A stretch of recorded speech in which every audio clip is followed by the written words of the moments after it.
You can glance down so many driveways and paths leading onto properties on Gabriola and catch sight of the ubiquitous workshop. So many Gabriolans have a shop. Everything from a grand timber frame cathedral that is worshipping a boat being made inside, to ramshackle barns, garages, or even tarp-covered hoop houses. There's always someone working in a shop on Gabriola. The craftsperson or inventor is alive and well here. In fact, they thrive here with the space, more time, and the freedom from the strictures of bylaws that are typical to cities. And perhaps one of Gabriola's more renowned workshops is tucked down in the Whalebone neighborhood. It's the workshop of Georgi Georgiev. On this episode of Straight Outta Gabriola, we're in Georgi's workshop. Come here. This is where I make things, constructing, parts for the bicycles. Why renowned? Well, in this unassuming workshop, it just so happens that Georgi designed and built the globe's fastest human-powered vehicles that have dominated world contests in several categories for years. Some of those records from the 1990s and 2000s still hold today. On our show's website, I posted the page link to the rundown of world records held by Georgi and his team of riders over the years with these amazing racing bicycle machines. So you're thinking, he must be a preeminent engineer, right? Maybe specializing in physics or aerodynamics? Guess again. I dropped by Georgi's workshop to get his inspiring story. But first, we start by talking gear and bikes he's building now in the shop as he gets custom orders for his company, Varna Innovation and Research. It's a company he's operated for a few decades now with its mission to improve and elevate the life of those with physical disabilities. And, the welding, the brazing, the cutting, the bending. What do you do with your hands? With Except carpentry. That's good. I've always had trouble with mechanics because it always seems like tolerance for mistakes. Well, right? You make a mistake and you can't, the hole's too big, you're out of luck with it. That's true, but with the mechanics, it teaches you discipline. And if you start getting senile like me, you start making mistakes, you say, time to retire. Yeah. So you got to keep that keeps it sharp, keeps the mind Yeah, you working. have to, with the mechanics, you have to, because everything makes a logic. They have to fit together the way they work, they conceptually come to something. If you've had any family roots in Eastern Europe or you've ever spent time in any of those countries, you'll immediately know the kind of vibe that Georgi gives off. He's direct and to the point, straight up with no bullshit whatsoever. No time for small talk, but once you're invited in and he sees your interest in things or you have a connection in some way, it's nothing but overflowing hospitality, storytelling, humor, like you're a long-lost cousin. And try and keep up with him in the workshop. It was a hard time for me in recording this interview because he would bounce up and then we'd be taking off in one corner of the shop and he'd be showing me parts and then shooting outside for another look at something and then back over to another corner to look at a bulletin board and some old clippings of past races and designs.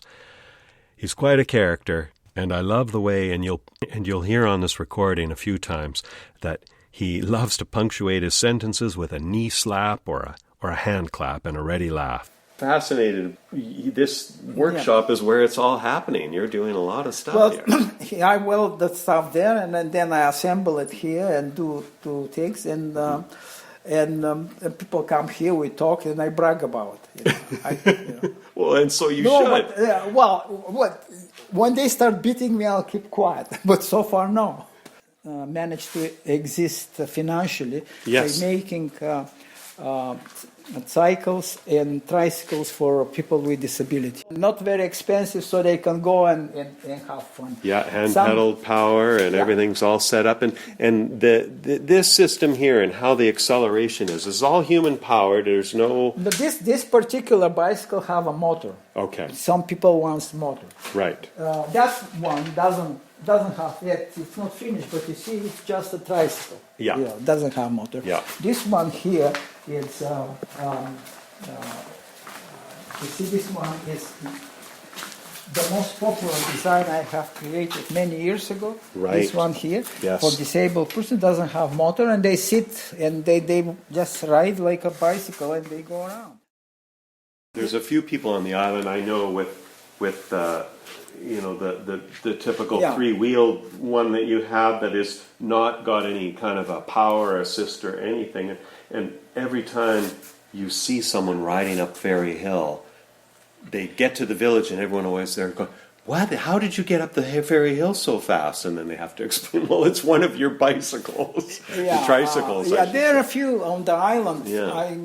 First of all, in the beginning when I started making this thing here, right there, this tricycle. This one here. All of a sudden everybody was excited, and I flooded the market. There are 20 or 25 of them on this type. Then all of a sudden the electric bicycles start coming. Now everybody is riding electric bicycles, ordinary, and because they're tricycles, people are shy away. I can ride an ordinary bicycle. That's what they think. But my idea was not only for disabled people and for older people, just to be. You see, on Gabriola, a small place, we go shopping, we go tea, and you still ride a bike. But on the bicycle, you cannot go shopping. On the bicycle, you go here. This is the bicycle. Yeah, with a back cart that's not a bad size. I put two baskets in the front and the back, everything, so you can load stuff. You can do some serious getting groceries and other things and load up when you've got the three wheels. And be safe. Safe in the sense, because with this thing, you fall down and break your bones. Yeah. With this thing, you don't fall. Yeah. Unless somebody runs you over. Yeah. Plus, just it feels more stable on the roads, and when you're stable and you're comfortable, you're low to the ground. Even if you go over, you're already on the ground. With the other ordinary bicycle, you're sitting high up. When you have shoulder, molar, head, and everything can happen. Yeah. Roger, our friend, went on his upright bike last week. Roger, he had a restaurant here. Oh, yeah. Roger Christie. Yeah, he used to have raspberries. Dislocated his shoulder. And now he's working there for a year, going to go like that. They say, "Roger, why are there..." And then we have 3 or 4 times a week we go together, old farts here, we get together, the cyclists. Old fart cyclists group. The cyclists, we get together. And we talked about, and half of them have already hip replacement, because of the bicycles. They fall and they go to the trouble. Mm-hmm. And as he mentions there with the old farts, on a fairly regular basis, Georgi's workshop has hosts friends and colleagues and the curious who drop in. They share some drinks and they get caught up on news, insights and ideas, and just some good teasing and fun. Here Georgi explains how he got into bikes. I started with bicycles in Toronto just to make a better bicycle like the U-bike. Then all of a sudden my very good friend who was next door, close to me, he was maybe the best cyclist Canada ever had. Crazy guy. He had already, and he wanted to build bicycles, so we became friends. Crazy friend he refers to as Jocelyn Lavelle, Canadian Sports Hall of Famer, multi-medalist who dominated Canadian bicycling in the 1970s One and 80s. day, for preparing for a world championship, he was riding outside of Toronto. The dump truck comes, runs him over, and leaves him completely, right, only down. His head. Say, I freaked out. This is my friend. This is thing, bothering me in my head, and this and that. And the next 6 months, I came to Vancouver. That was during the Expo, right. When I came to Vancouver, and he was going around the world with his wheelchair. Right. Remember that? Rick Hansen. Rick Hansen. Yeah. And a friend of mine see me on Granville Market one of my bicycles. He said, oh, who built this thing? And Rick Hansen happened to be there. He said, who built this thing? He said, he built this thing. So I built 6 hand cycles for Rick Hansen. Yeah. And then a local guy here, a disabled person again, I introduced him to it. And went with the local person for all sorts of competition with the other, with these things and the bicycles. You know, when they do this competition, they have ordinary bicycles and they have hand cycles and things like that. Right. So I participated in these competitions with this disabled person and the cycle. Right, you know, just with the hand cycle. and they were beating the cyclist. You know, the people that are going, they were going so far, you know, and there were some people from Holland participating in this because it was world affair. They freaked out. So we went home, and I started making bicycles for disabled people sold to Dutch people. Right. On Gabriola. you know that I'm saying, selling frigidaires to Eskimos because Holland is the cycling nation. Yeah. Everybody cycles, everything. So I sustain myself by selling handicapped cycles to Dutch people all these years. Wow. All these years, every year in the beginning was so good. I used to sell, maybe 50, 60 these things for disabled people to Dutch people, only to the Dutch people.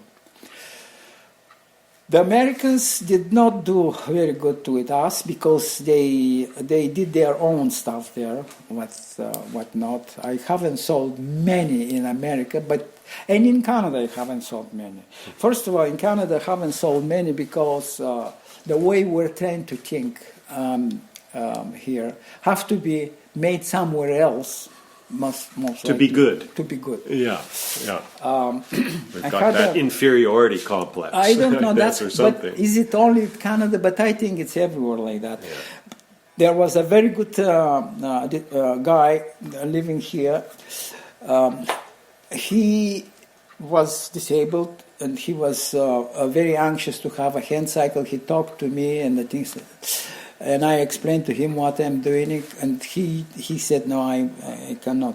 What he didn't want to. He went in Europe, he went in Holland, and saw my cycles all over there, and came home, and then he bought. Now he bought 2 or 3. After when he came home, all of a sudden he has a confidence that the cycle will do what he wants. So you're probably wondering, what's the life story? What's the career path that a guy like Georgi takes to become the fellow who designs the fastest human-powered vehicles on the planet?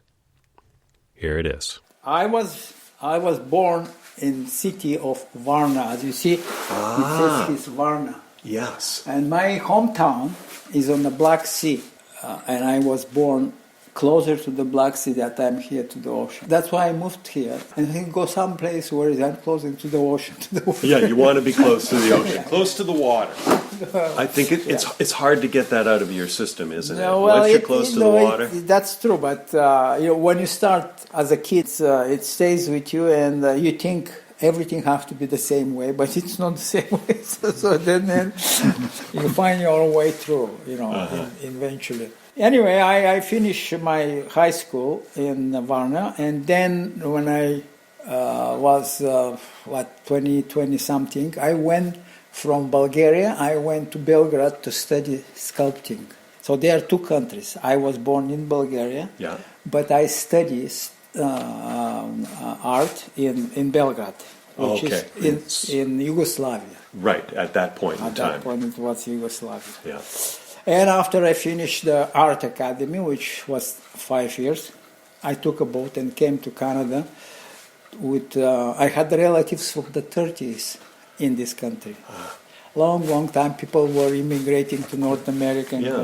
So I had relatives that came to visit me in Varna, and that time they said, oh, you're young, you have this high degree and everything, you should come to Canada. And because we are very wealthy there. And here you are not very wealthy. Mm-hmm. Anyway. Yeah, and so, I guess opportunity too, right? No, I did. In me as a young boy, I always knew that I have people in America from my family, and it was the adventure than knowing where I'm going. I say, oh, the world is big, I'm going to go to Canada. And anyway, I came to Canada, and it was, I came from Rome, which was nice, warm, and beautiful weather. And where I was stationed there for 9 months, was about 25 kilometers from the Mediterranean Sea coast with beautiful beaches. We were going with the bicycle things. It was a wonderful time. The only thing, I had a problem with the Canadian embassy because I wanted to come to Canada, so I had to go there for 3 or 4 times for an interview. And they asked me, what is your profession? And I'm telling them, I'm a sculptor. I'm this, They said, no, we don't want sculptors and we don't want artists in our country. Listen to that, the stupidity of these interviewers. Yes. Yeah. So I am professor, I finished all the school, went for ages to be educated. And anyway, the third time I've learned what these guys want to hear. Right. I told them, look at that, I can cut trees, I'm an excellent logger. He said, okay, you can come now. So they let me, came here on 6th of March 1972 on my birthday. I was at the beach there at the Mediterranean. And all of a sudden they call and say, you're flying, come on, you're flying to Canada. So in a hurry, I came to Canada with little thing with underwear and a shirt and nothing else from the beautiful beach. Came to Canada, 3 feet of snow. In Toronto, it doesn't happen very often at that time. They said you're settling in Toronto. Yeah, because my relatives were there. Right. And then I said, I'm an artist. I'm a sculptor. Once you're in Canada, you're an artist. So I wanted to look at find out the galleries, to see what is exhibiting, how I'm going to exist here. And the galleries at that time, they were all modern, they were exhibiting modern stuff. Some of it was ridiculous. They used to have bottles of poop inside and incredible stupidity. Said, I am in the big shit here. Then they went to the Ontario Art Gallery and said, here is some art collection, which is, traditional, the group of seven and everything. There, yes. And I said, oh my God, these guys, they have a good people here. Yeah. And I decided after that to become a member of Society of Sculptors. Mm-hmm. So I applied there and in Ontario. Yeah. They said they had the Society of Sculptors in Ontario. So I brought my stuff there and they rejected me. They said, no, you're not modern, you're too traditional. So I was so disappointed. They didn't want me. No? And then I start doing it on my own in Toronto, make my own little foundry and start casting for other people, for other sculptors. There are a few sculptors very talented in Toronto, so we become acquainted. I get to know them, they get to know me. Then I start casting even in the vicinity on Ontario, and then even from Buffalo and other places. And one day, my mother-in-law, which is my wife, she was a sculptor. Right. And she said, you know what? We have to find a way to cast our stuff. So me and her went to Georgetown in Ontario. I don't know if you know Ontario, but it's a Georgetown, whereabouts?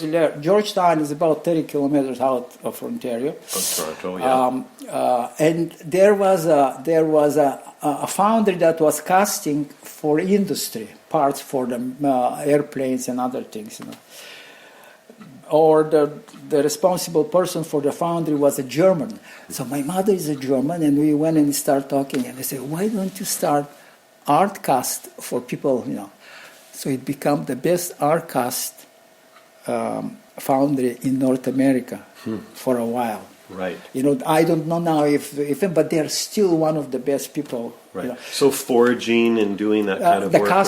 Bronze casting. It's melt the bronze. You have the form. They fill them up, and then you have the product. Right. So we started the art cast in Canada. They didn't have a foundry. Me and my mother-in-law, not starting it, but we influenced the person to start casting.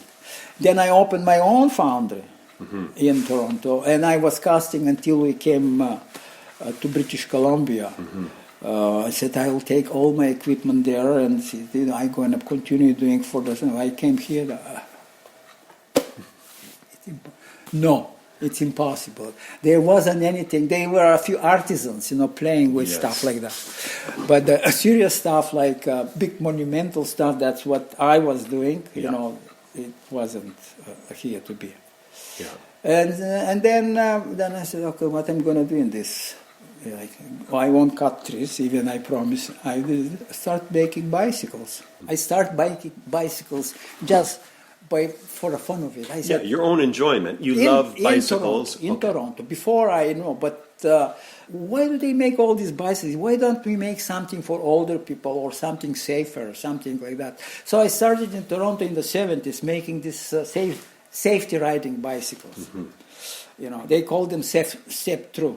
Step-through bicycle is this one. So right. And they gave me a patent, you go like that. Yeah. So this rather is, than the this high is my crossbar. design. I have a patent, and now everybody's making it. Now they are very popular for all older people. Yes. But the originals, they are outside. I'm going to show it to you. The originals from the 70s. Okay, let's have a look.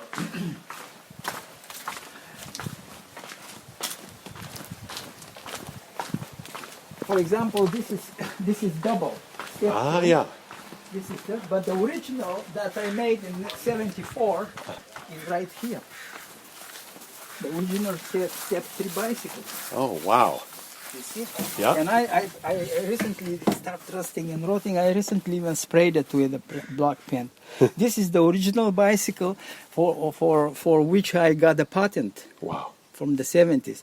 As you know, now it's very important for older people. They can go, you don't get entangled. But you see what is happening? You see my feet are down? Yes. On the normal bicycle, if you are on the seat like that, you can't step down. So you fall. Yeah, makes you unstable. Because of the distance and the way it's designed, the chain is long and forward, so you still have the pedal distance to the pedals and everything. Yes. So it's a different from ordinary bicycle. Anyway, just for you to know that. Yeah, I love it. Yeah. The original right here, still made its way. I did not get rid of it because people say, oh yeah, this here. Yeah, it's in Georgi's museum. It's in your museum here. The fact is that as we were talking about the mechanical thing, for me the most important thing is how useful and practical would it be. Right. Useful and practical.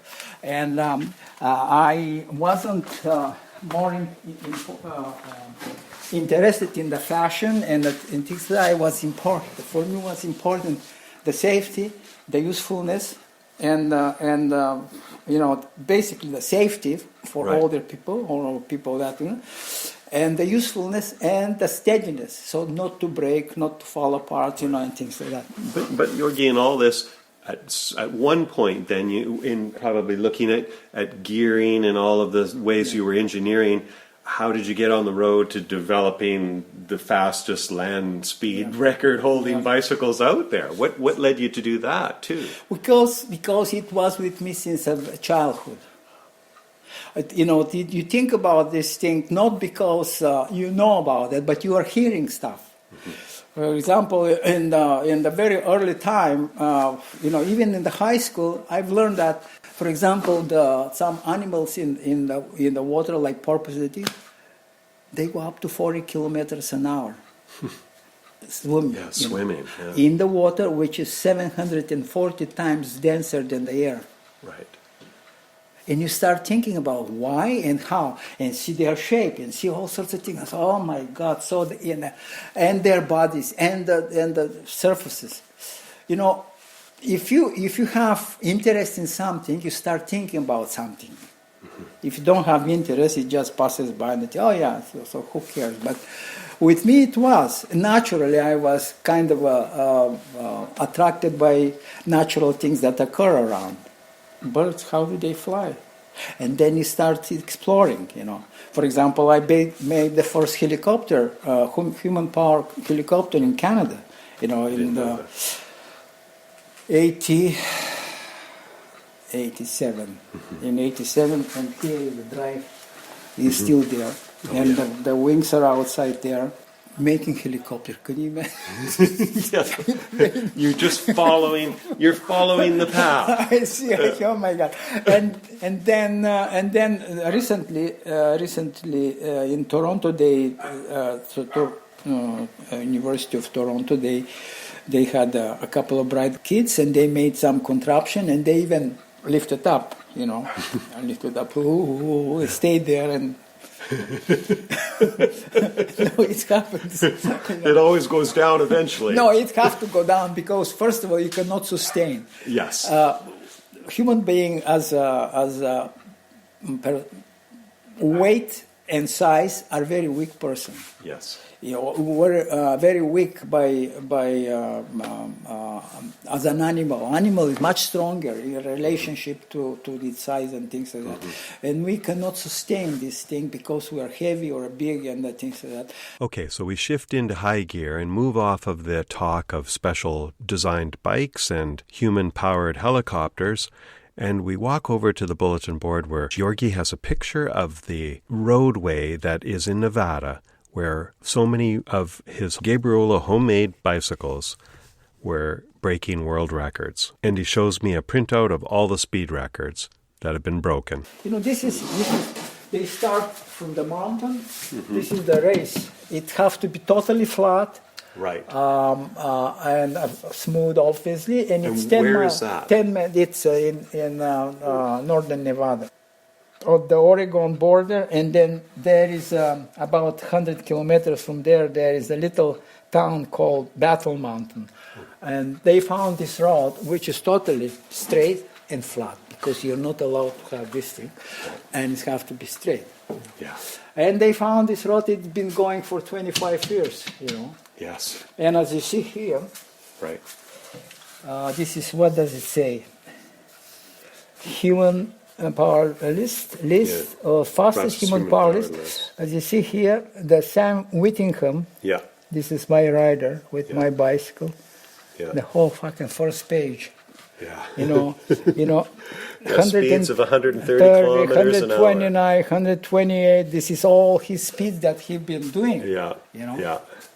And this is the older bike he had. This is the first bike that I told you that we went to and surprised everybody many years ago. He had the first bike. Yeah. And then this bike came along, and after this bike came along, and he broke all sorts of records, and everybody was start copying. You see, we're in some competition in the States. This is my bike, and that's Sam. And if you look, the other guys, they were similar looking. No, the 1, 2, 3. There are 6 of mine shaped there, and they were first, second, third, and sixth, and everybody else is behind. So this shape actually was just happened. I don't know what happened. It just slides through the air. It's that early inspiration of pondering dolphins in the water. Doing all this. Most likely is mostly intuitive with me. I don't know what I'm doing, to tell you the truth. I know. I just have a feel for it, and I'm going to do it that way because that's how I think it should be. Yeah. But it's not necessary that I'm right. Yeah. So now these guys with the engineering and everything, they find even more wrongs with what I'm doing. Now you can go online and find lots of news coverage and YouTube videos of all of the records that were broken by Georgi's amazing bicycle machines with his riders, in particular Sam Whittingham. And to put you in the driver's seat, here's an audio clip of Sam on his 2008 record-breaking run in the Nevada desert. You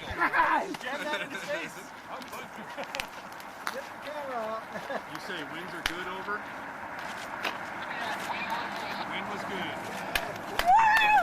You did it! That's a record, son. You did it!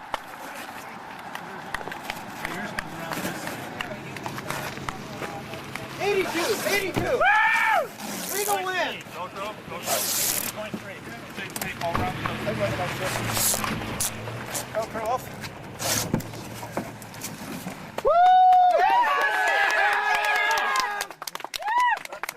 What was it? 82.3? Yes. Over 82? You got it, buddy? Yeah. Legal win! All legal. You got it. Yeah. Shit, I'm so good. Oh, shit. Yeah. You got it, buddy. Take a minute. Bumpy piece of shit. Roger. Topping speeds of 130 kilometers an hour. I mean, that's like a bicycle down the tunnel at 130 kilometers an hour. Man, it must feel like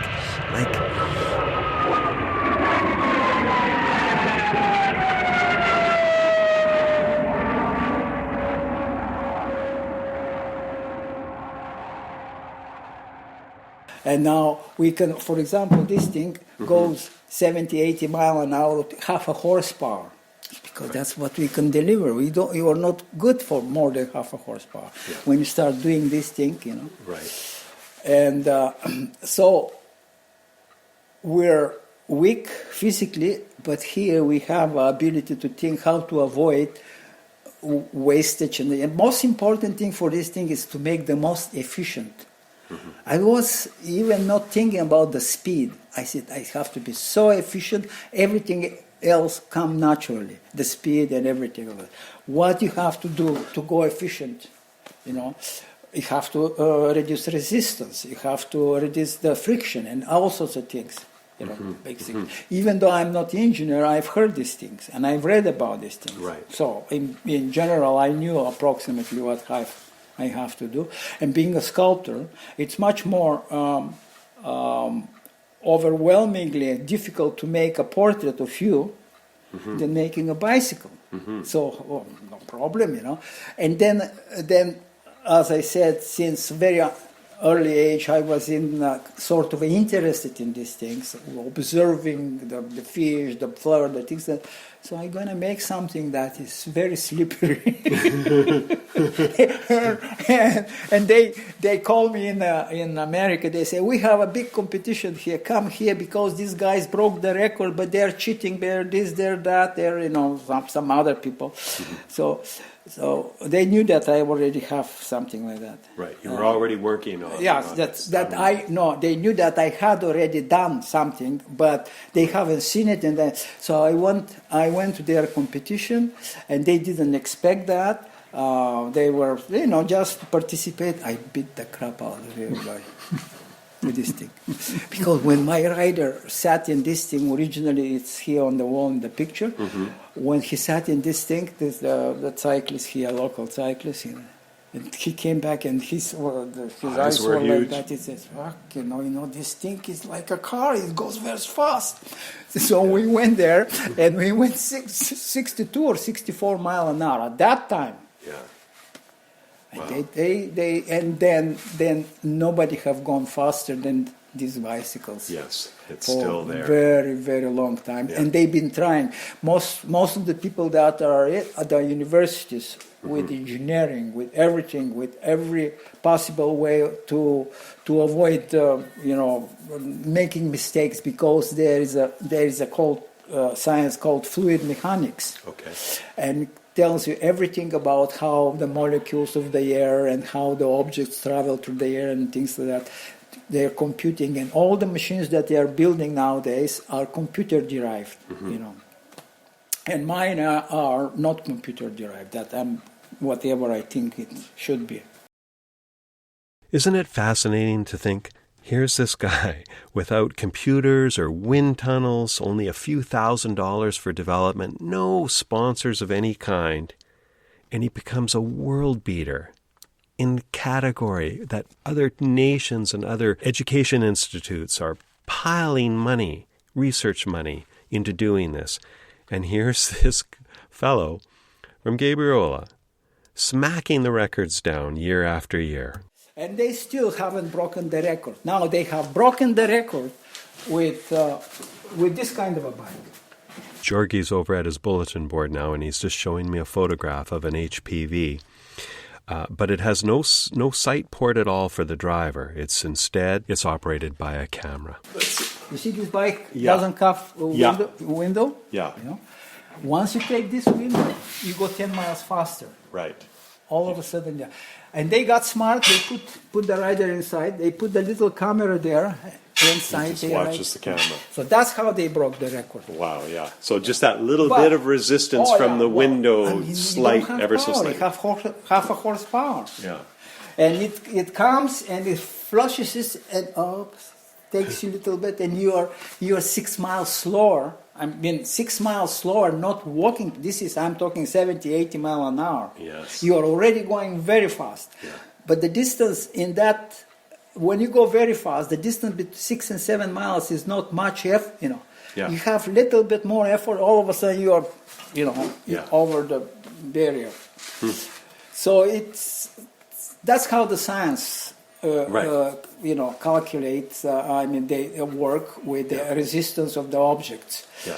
For example, the people from England came to compete with us, and they chose world champion for 3 or 4 years. He was the world champion, Jason Queally, the strongest man cyclist in the world at that time. He was an Englishman. Yeah, when was that then? When It was 15 years ago. 15 years, yeah. 20 years ago, yeah. That's what I'm thinking. Something yeah. like that.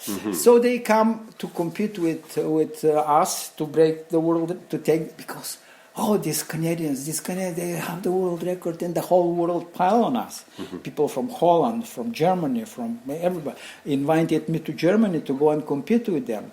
We went to Germany to compete. They did a perfect situation there to be good for us and for them, and they had the best riders.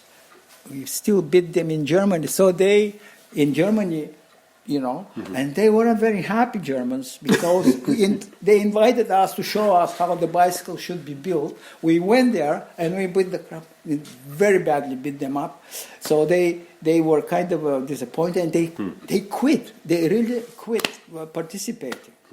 Wow. People from Holland are very anxious and very athletic nation. Yeah, yeah. And they are an extremely intelligent group of people, universities and everything, with a big support behind and lots of finances and money and machinery and things. They're doing a very good job. People from France last year, when they broke her record for the first time. That's the woman that held the record since many years, 20, 15 years. With this bicycle. Right. So last year, people from France came and broke her record. But again, without this thing. Right. They are different. So now they are talking, they are different, how do you say, you cannot mix apples and oranges. How do you say? Right. Different Classes, probably. classes, So different it's different. classes. Yeah. So this is his own class that you see everything. You don't know nothing else. No electronics. You just go there and do human it. power and no digital electronic technology. Now something that is and they have inside computers now to tell them, okay, go a little bit, slow down, you go. Extremely sophisticated. Yeah. And I love these quotes from Sam and Georgi from back in 2002 when they broke yet another record in the Nevada desert. Here's Sam. It's like when you're a kid and you get on a bike and you ride down a hill and you're going a little bit faster than you know you should, and you're pretty sure you're not going to make it. It's like that every time we do it. And this one from Georgi, right? A sculptor. No training in physics or aerodynamics like we've talked about. Just always wanted to answer the basic question, how fast can a human being go under his own power? Without computers or wind tunnels, Georgi came up with a design that has left other bikes in the dust. I'm not very scientific. I was very bad at school. I was bad at mathematics, basically. I was very good at physics and a few other things. But and mathematics. This is all mathematics. They go on the computer and Model it now. model it and do it. Yeah, yeah. So, And you're not a computer guy. no, not. I cannot even write my name on the computer. Being illiterate is a kind of a good thing. Yeah. Because you 'cause- stay out of trouble. Thanks for listening. I'm your host, Ken Gurr. Bye for now. Because if you are talking about the recumbent bicycles, I started the goddamn shit in Canada with recumbent because I wanted to go fast.